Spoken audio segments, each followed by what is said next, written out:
கல்யாண தீபம் ஏற்றினேன், என் தீபமும் கோயில் சேராது என்று தண்ணீரை நானே ஊற்றினேன்.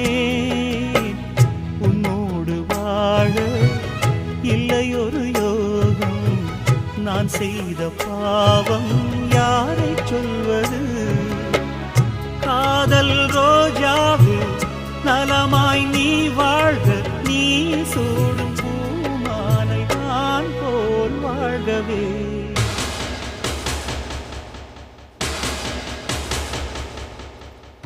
இளவே